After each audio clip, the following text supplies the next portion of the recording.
Abra sua Bíblia em Apocalipse, capítulo 9.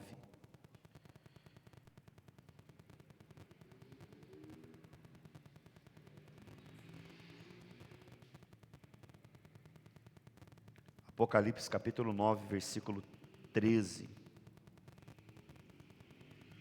Abra aí, por gentileza. No versículo 12, o apóstolo João, ele encerra dizendo o seguinte, no versículo 12, no culto passado, ele encerrou dizendo: o primeiro ai passou. Eis que depois dessas coisas, vem ainda 2 ais. 2 ais. Então vamos meditar sobre ele. Versículo 13. O sexto anjo tocou a trombeta, e ouvi uma voz que vinha das 4 pontas do altar de ouro, que se encontra na presença de Deus, dizendo ao sexto anjo, o mesmo que tem a trombeta: solte os 4 anjos que estão amarrados junto ao grande rio Eufrates. Então foram soltos os 4 anjos que se achavam preparados para a hora, o dia, o mês e o ano, para que matassem a terça parte da humanidade. Versículo 16. O número dos exércitos da cavalaria era de 20.000 vezes 10 milhares. João afirma dizendo: eu ouvi o seu número. Assim, nesta visão, João disse: pude ver os cavalos e os cavaleiros que tinham couraça cor de fogo, de jacinto e de enxofre. A cabeça dos cavalos era cabeça de leão, e de sua boca saía fogo, fumaça e enxofre. Por meio desses 3 flagelos, a saber, pelo fogo, pela fumaça, pelo enxofre que saía da boca dos cavalos, foi morta a terça parte da humanidade. Pois a força dos cavalos estava na boca e na cauda deles. Se você puder grifar isso, na boca e na cauda deles. A cauda deles eram semelhantes à serpente, com cabeças, e com elas causavam dano. Versículo 20. O resto da humanidade, isto é, aqueles que não foram mortos por causa do quê? Por esses flagelos, não se arrependeu das suas ou das obras de suas mãos. Eles não deixaram de adorar os demônios e ídolos, e os ídolos de ouro, de prata, de bronze, de pedra, de madeira, que não pode ver, nem ouvir e nem andar. Versículo 21. Também não se arrependeram dos seus homicídios, nem de suas feitiçarias, nem de sua imoralidade sexual, nem dos seus furtos. Amém?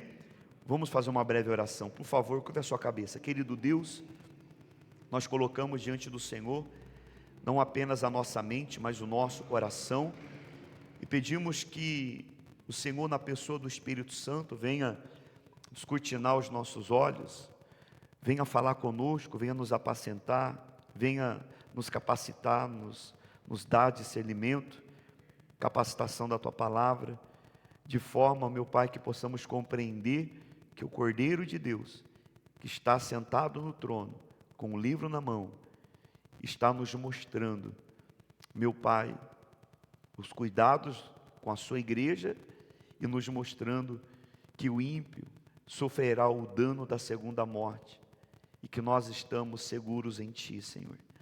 Meu Pai, que o temor e o tremor venha se acender no nosso coração dia a dia, que possamos estar sempre como Maria aos Teus pés para ouvir os Teus ensinamentos, e por meio deles, Senhor, refletimos a Tua glória a este mundo caído, esse mundo, meu Pai, afetado pelo pecado que jaz do maligno, que possamos, meu Pai, nos fortalecer, que a Tua igreja seja edificada.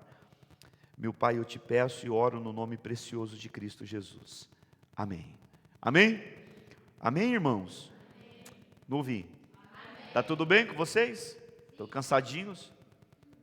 Vamos lá, para a gente não tardar o culto. Para você compreender corretamente sobre o livro do Apocalipse, você sabe que é um livro escatológico.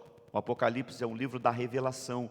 Não é um Deus que se esconde, mas um Deus que se revela. Ele tem prazer em se revelar aos seus filhos. A igreja aqui, nessa época, ela estava vivendo os piores dias da sua vida, sendo perseguida, sendo levada à morte, sendo saqueada e sendo, como diz o autor a carta aos Hebreus, elas estavam sendo tentadas a ficar desesperada e até mesmo duvidar do amor do seu Deus e do cuidados do Senhor. Então, por isso, o Senhor, na ilha de Pátimos, ele chama o seu servo João e arrebata ele e mostra a ele as coisas que estavam acontecendo e as coisas que em breve iriam acontecer. No capítulo 1, resumindo para você entender, João então nos mostra Cristo glorificado. João tem a visão do Cristo ressurreto, caminhando entre os candeeiros, sustentando a sua igreja, conhecendo as obras de cada uma das suas igrejas e também governando a história. Nós estudamos no capítulo 2 e no capítulo 3 a respeito das 7 cartas.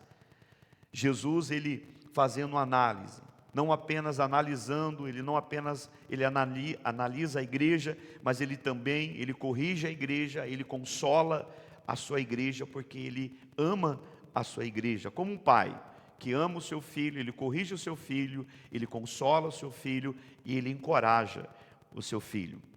Muito bem, então, cada carta que foi escrita às 7 igrejas, elas mostraram os problemas reais que elas estavam enfrentando, espirituais, e que continuavam presentes ao longo da história. Capítulo 4, João então é arrebatado da terra, e, aliás, ele tira os olhos da terra, então agora o Senhor coloca os olhos dele no céu, aonde ele contempla o grande trono do Senhor.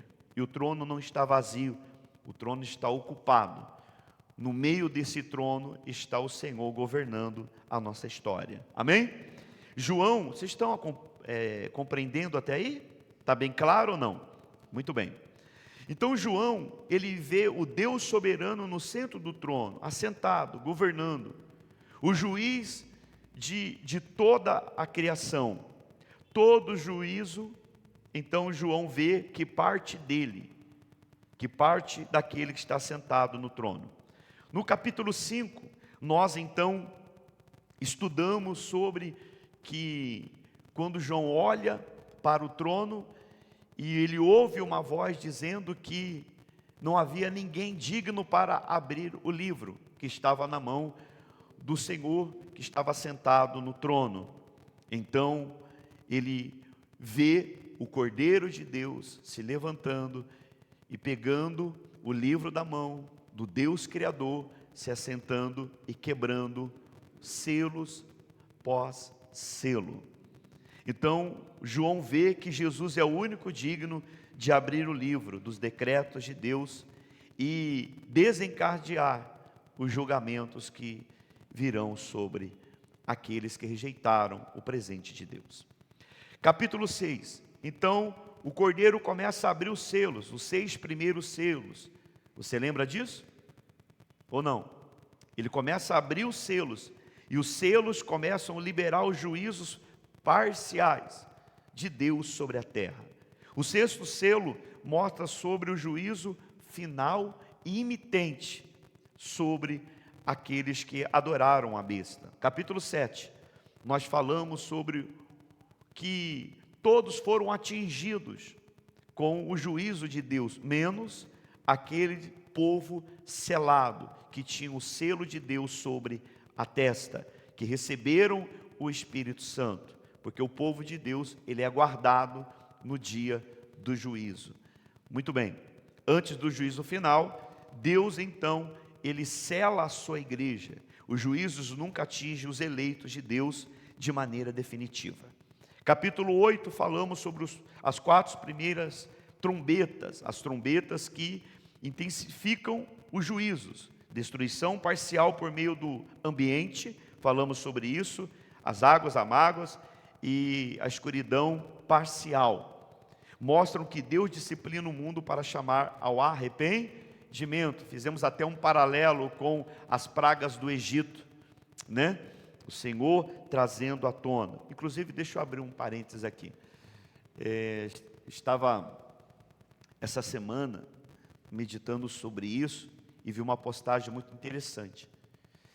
Diz assim: o mundo é como Faraó, teme as pragas, mas não se curvam diante de Deus. A gente tem que tomar muito cuidado com a motivação do qual nós temos buscado ao Senhor. Será que é por medo das pragas, por medo das maldições? Ou nós buscamos o Senhor, estamos no Senhor, por causa do seu grande amor com que Ele nos amou? Como somos gratos ao Senhor. Pense nisso. Muito bem. Capítulo 9. Depois que chega o momento do 7º selo ser quebrado, quando se quebra o 7º selo, o que se apresenta? 7 trombetas, aonde 7 anjos se colocam à disposição do Senhor, e Ele dá a ordem para cada anjo tocar as suas trombetas, que agora o juízo não é sobre a terra, mas sim sobre os moradores da terra. Não é toda, partes. E todo o juízo de Deus, irmãos, eu quero que você entenda que é para chamar o seu povo ao arrependimento. Antes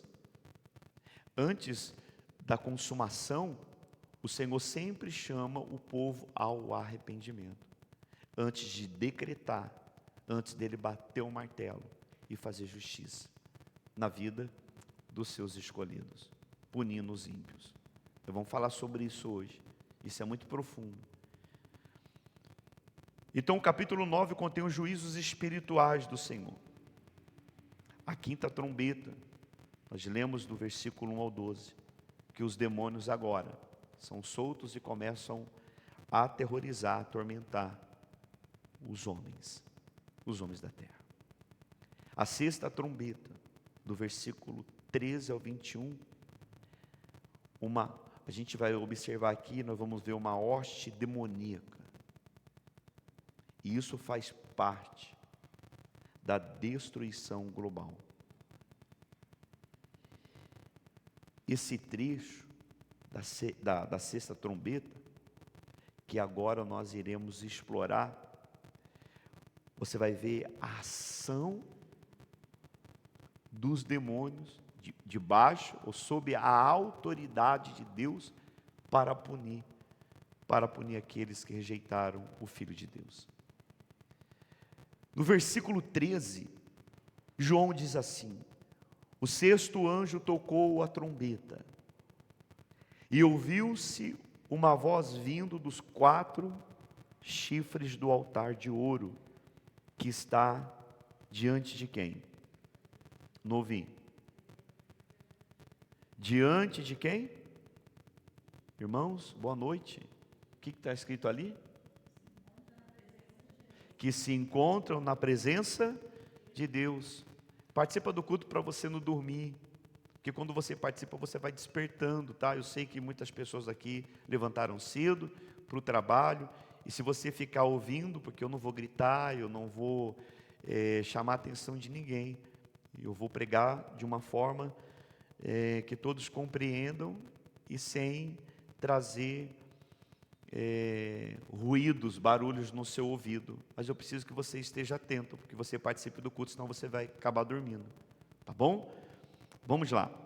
Então o sexto anjo tocou a trombeta, ouviu-se uma voz vindo da onde?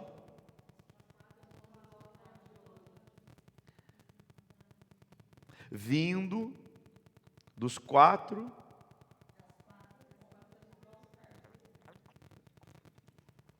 O altar de ouro aqui representa a intercessão dos santos, como vimos no capítulo 8, dos versos 3 e 5. Os chifres do altar simboliza a autoridade que está e que vem desse altar, a autoridade divina, a autoridade do Senhor. A voz que procede do altar é porque os juízos das trombetas são respostas das orações da igreja perseguida. Você lembra que nós falamos sobre isso? Que o povo de Deus que foi exilado, que foram sacrificados, que foram mortos por causa do Evangelho, a alma deles estão debaixo do trono de Deus, clamando por justiça. Eu quero que você entenda o seguinte: esses juízos de Deus sobre os ímpios, que vêm sobre a terra, é resposta à oração, o clamor da alma dos justos que estão debaixo do altar de Deus. Isso é muito profundo para você entender que Deus ainda ouve a oração da sua igreja. Ele está atento aos clamores daqueles nossos irmãos que desde a igreja primitiva morreram por conta do Evangelho. Morreram pelo amor, por amor àquele que nos amou primeiro. Um amor inexplicável, amor ao Senhor. E a pergunta é: você ama o Cordeiro de Deus? Você ama o Senhor de tal forma que você está pronto para entregar a sua própria vida por amor a Ele?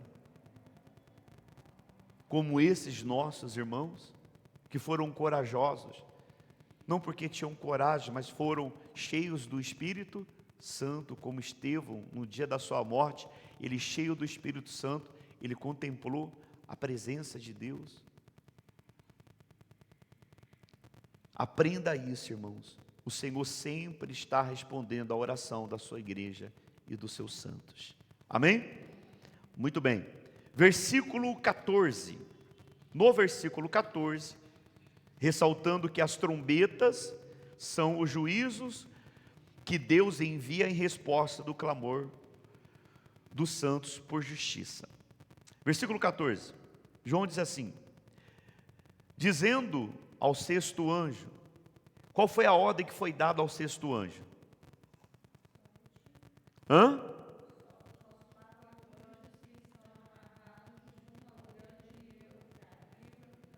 Esses 4 anjos amarrados aqui, irmãos, não são anjos bons.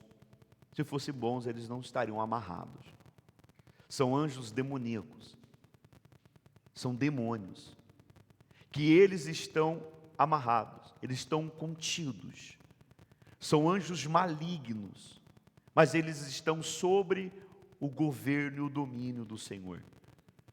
Você lembra que Martinho Lutero disse que Satanás, ele é um cão na coleira de Deus. Ele só vai até onde o Senhor permite. Ele não faz nada sem a permissão do Senhor. Ele não faz absolutamente nada na vida dos seus eleitos, dos seus escolhidos, se não for pela permissão do Senhor.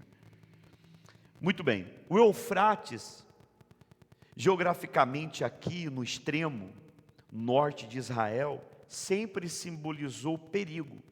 Sempre simbolizou perigo vindo de grandes potências inimigas como a Assíria, Babilônia e a Pérsia. Esses juízos aqui são parciais, controlados e liderados somente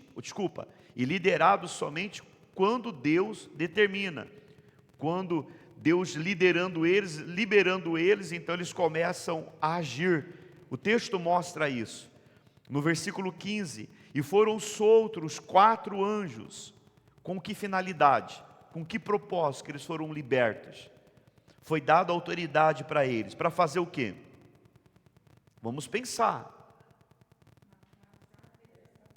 Para que matassem, para matar quem? A terça parte da humanidade. E você pode ver que aqui existe um tempo preciso para isso. Não apenas um evento. Isso não é um evento. Existe um tempo preciso. João diz assim, olha, havia uma hora, haverá essa hora, haverá também o dia, haverá o mês e haverá o ano. Por que João faz questão de dizer isso? Porque nada acontece por um acaso. Nada. Tudo está sob o controle do nosso Salvador, do divino Deus. O objetivo aqui então é matar 1/3 da humanidade. O juízo severo. Mas porém ainda esse juízo ele é parcial. Quem está compreendendo? Muito bem. A quinta trombeta então atormentou. Agora a sexta trombeta nós estamos lendo, ela mata. Primeiro vem o tormento, depois vem a morte. A progressão aqui mostra que mesmo com o tormento, mesmo com morte, olha a reação do coração desses homens, que não morreram, que não foram atingidos com a morte. Um coração endurecido. Em meio a tantos sinais, ainda mantiveram o seu coração endurecido diante do Senhor. Será que não é isso que eu e você, muitas vezes, nós fazemos? Por meio de sinais, por meio de muita coisa que o Senhor tem permitido que venhamos passar, nós nos mantemos o nosso coração incrédulo, duro quanto à soberania de Deus, achando que o Senhor não está no controle, que o Senhor está indiferente conosco, que o Senhor não está nos apacentando, não está cuidando da sua igreja. Porque confiar em Deus, irmãos, crer em Deus quando tudo está indo de vento em polpa, isso é muito, muito lindo, é muito maravilhoso. É como no casamento, quando o marido está com dinheiro no bolso, quando ele dá tudo para a esposa, é tudo muito lindo. Quando estão viajando, quando estão comprando o que quer. Mas e quando as portas se fecham? E quando não tem mais o dinheiro? E quando não se pode comprar mais nada ou viajar? Será que existe o amor confiante, o amor ágape, sacrificial um para com o outro? Ou é aquele amor interesseiro? Eu amo e sou feliz enquanto você tem alguma coisa para me dar, enquanto você está me dando alguma coisa. Pense nisso, pense muito nisso. Versículo 16. O número dos exércitos da cavalaria era de 20.000 vezes 10 milhares. Você conseguiu somar já? Quanto que dá? Soma aí. 20 vezes 20.000 vezes 10 milhares, dá quanto? 200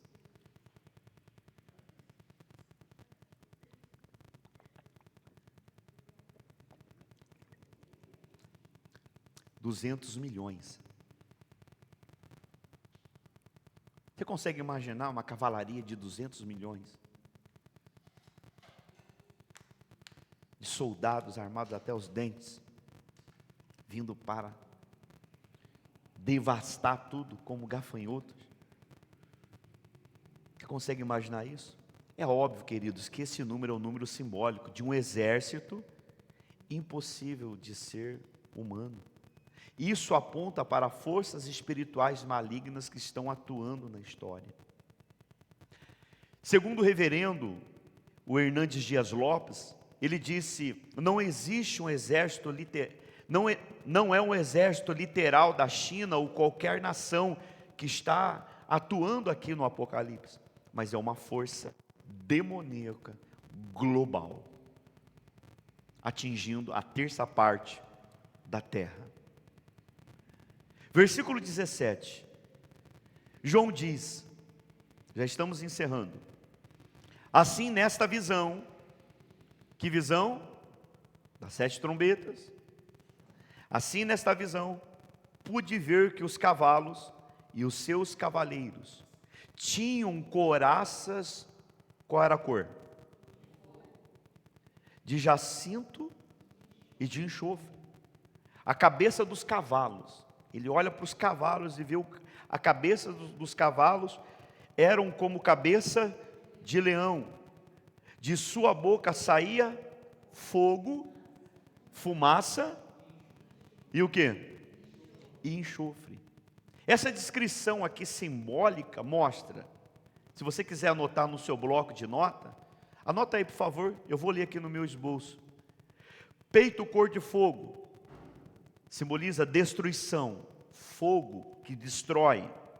Jacinto, azul escuro, uma fumaça sufocante vindo sobre os seres humanos. Enxofre, juízo de Deus. Isso nos remete para a destruição de Sodoma e Gomorra. Lembra? Como que foi a destruição? O que houve na destruição da cidade de Sodoma e Gomorra? O juízo de Deus. O que houve ali naquela cidade? O que o Senhor derramou naquela cidade? Fogo.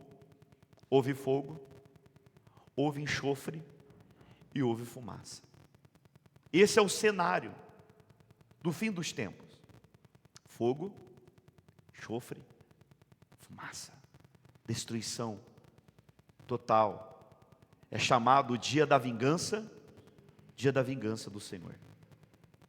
Dia da vingança do Senhor. Cabeça, a Bíblia diz, aqui João, ele faz uma menção aos cavalos, cabeça como de leões. Ele está se referindo à ferocidade, feroz, com ódio. Satanás vive ao nosso derredor, rugindo como um leão, para nos devorar. Você já teve a oportunidade de ver o leão rugindo? Parece um gatinho.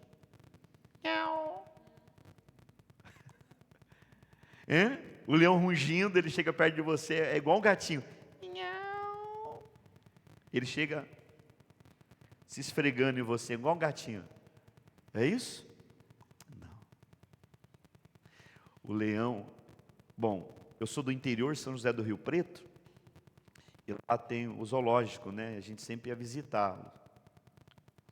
Geralmente quando a gente era menorzinho, nossos pais eram o único meio de alegria, onde nós tínhamos um momento de descontração, ele levava a gente lá. E engraçado que todas as vezes que a gente passava perto da jaula do leão, como é que ele estava? Andando para um lado e para o outro, faminto, rugindo, que dava para ouvir lá na entrada, que se ele pudesse pegar ele fazia o piquenique. Se colocasse o braço, já foi braço. Fosse fazer um carinho nele, já foi mão. Sem piedade.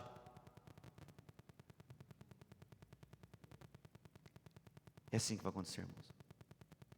E quando João ele olha imagina para os cavalos, ele vê cavalos como saindo, vindo em direção da humanidade, com gosto de sangue na boca, rugindo para devorar aquele povo. Será um dia terrível, irmãos. Nós já falamos aqui sobre isso, que muitos irão procurar a morte irão fugir, muitos irão entrar dentro de cavernas, irão orar para que os montes, os morros caiam sobre a sua cabeça, esmague, que terrível será o grande dia do Senhor. A sua boca, João fala que da sua boca saía fogo como de fumaça e enxofre. Então, João descreve aqui a natureza destrutiva e demoníaca no dia do juízo do Senhor. O Senhor vai usar os demônios para destruir essa terra.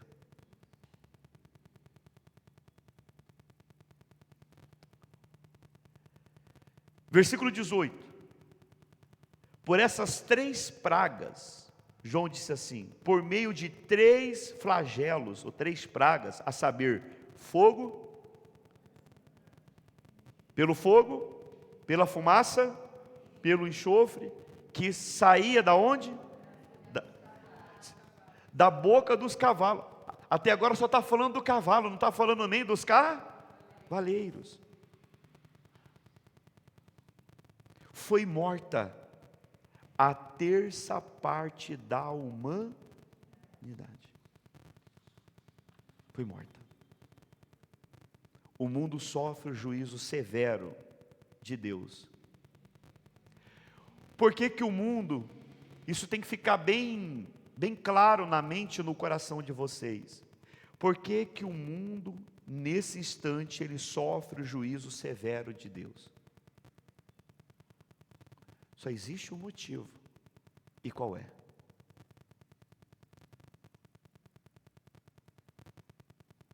Ronaldo? Wilson? José? Ney? Vanessa?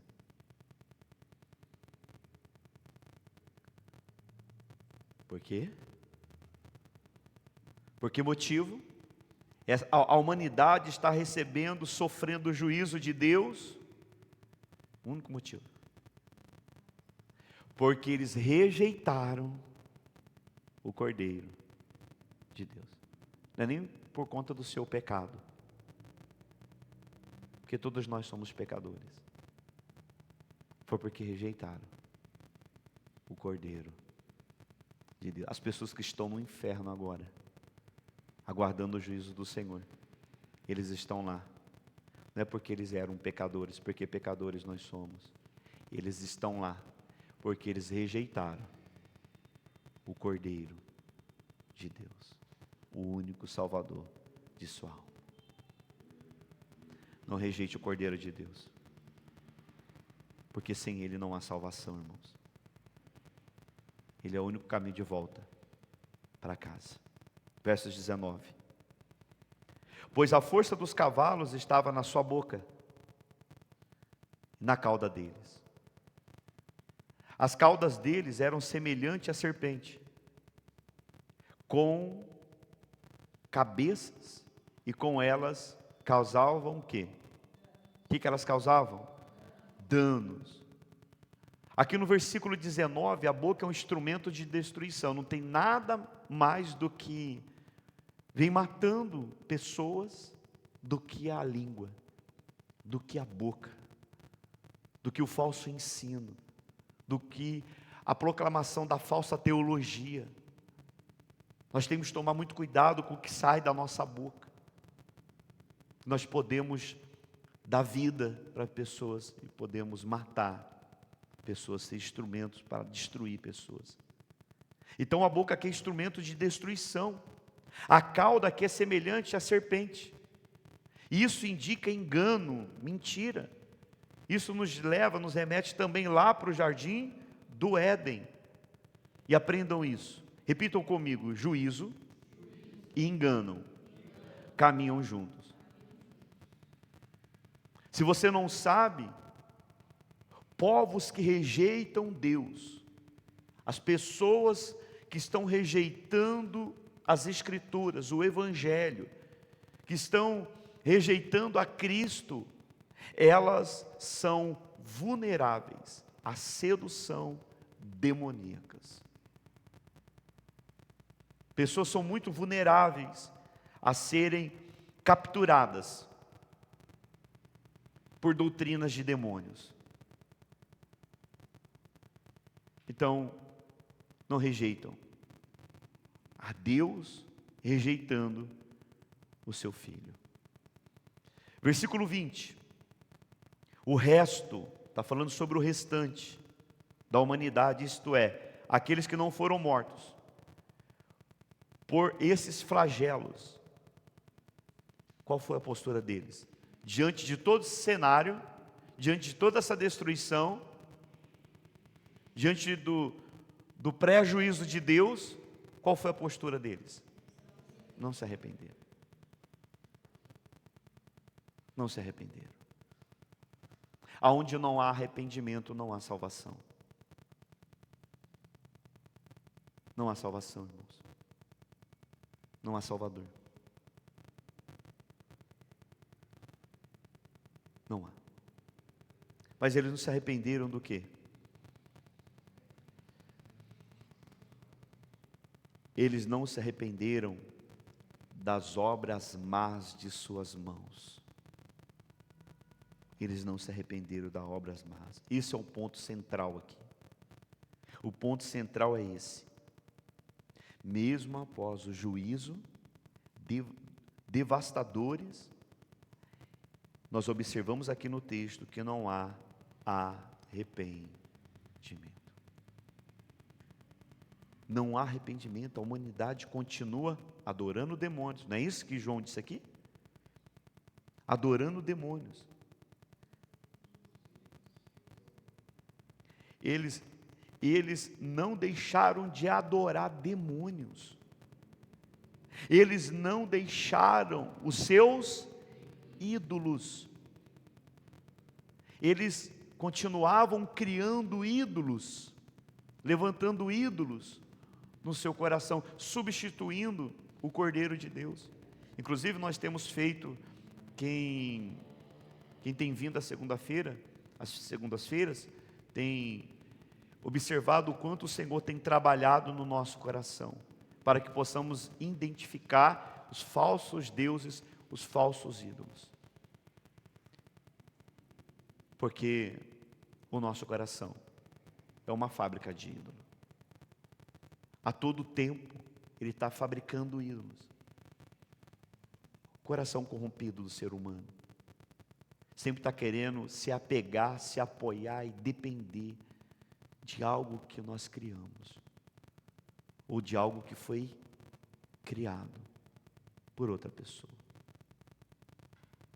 Então nós temos que tomar muito cuidado, para que o nosso coração também não venha correr atrás dos ídolos, que que João, ele diz aqui que são feitos de ouro, de prata, de pedra, de madeira.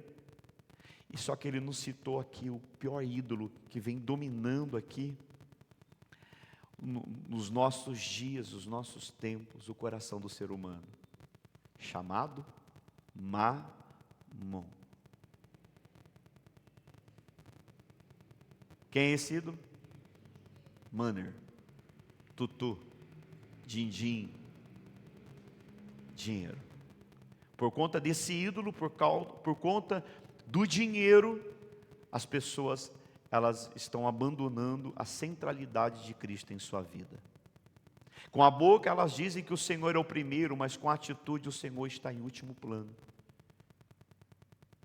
Com a boca ela diz que o Senhor é o meu pastor e nada me faltará.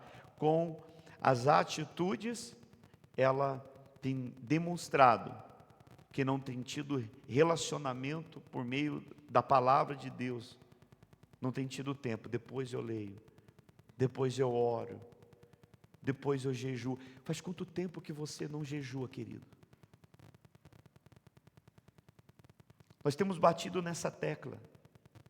A evidência que o Espírito Santo está agindo, porque ele sempre está em movimento no coração do ser humano, é quando ele está levando esse ser humano a viver uma vida piedosa, de devoto a Deus, de intimidade com as Escrituras. Eu não sei se vocês estão observando, eu falei isso no domingo. Nós estamos estimulando, encorajando a igreja por meio de manter um devocional diário em sua casa. porque nós temos que cultuar ao Senhor, não apenas no ambiente onde nós nos reunimos aos domingos, mas você tem que fazer um culto doméstico em casa, você, seus filhos, seu marido, compartilhar a palavra de Deus. Isso você não pode abrir mão disso, nós não podemos abrir mão disso. E louvado seja Deus que hoje nós temos esse entendimento, esse conhecimento, e ainda dá tempo de colocar em prática.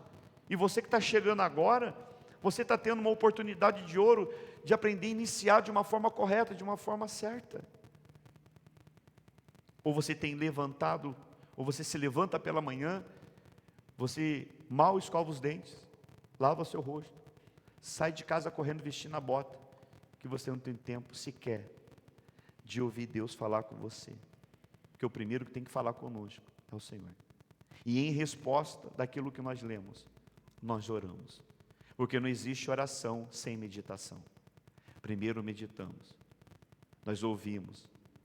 A nossa oração é só a resposta daquilo que o Senhor falou conosco.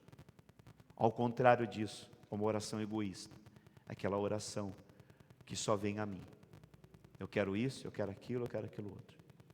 Me guarda, me proteja, me leva para o trabalho, me faz isso, me faz aquilo outro. Abençoa minhas vendas, isso e aquilo. Não tem nada a ver com a palavra de Deus.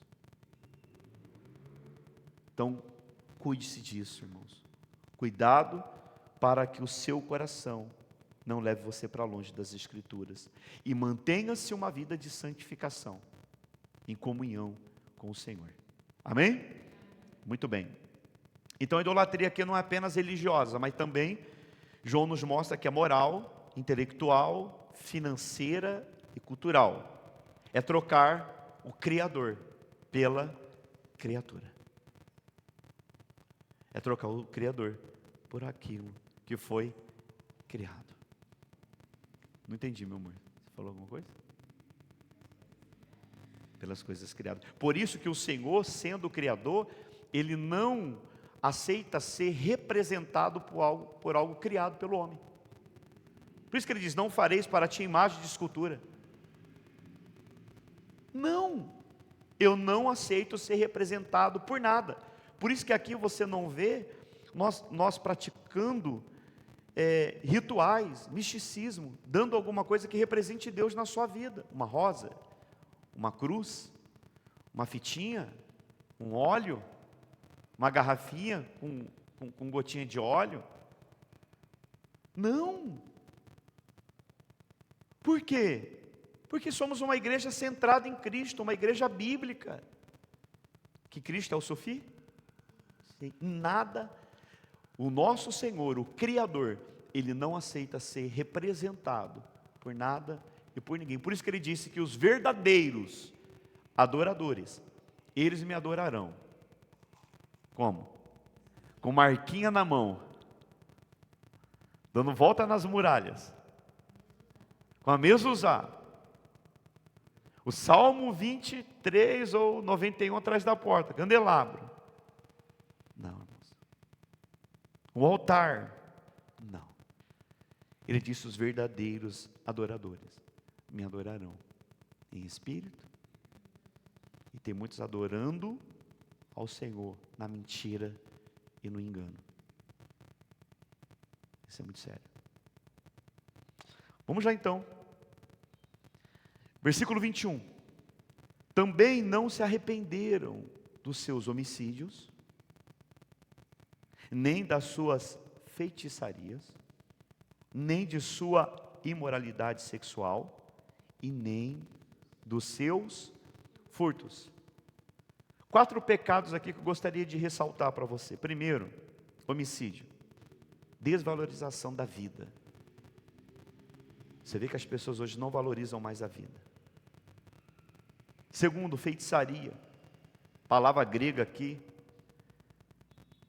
farmáquia, envolvido com o ocultismo. Terceiro, imoralidade sexual, perversões generalizadas. Furtos. Está apontando para a corrupção social e corrupção moral. Você vê tanta gente envolvida nisso, se corrompendo, socialmente e imoralmente. O interessante aqui, e na verdade não é apenas interessante, mas isso é algo, como que eu posso dizer, assustador, que eles continuam com o coração endurecido diante de tantos sinais, diante dos seus olhos, diante da punição, parcialmente, do sofrimento. Eles se comportam como Faraó, o coração endurecido. O coração endurecido. Mesmo sob o juízo, o coração do homem permanece endurecido. Mais uma frase aqui de rodapé, do Hernandes Dias Lopes, ele diz assim: o maior juízo de Deus é permitir que o pecador continue no seu pecado.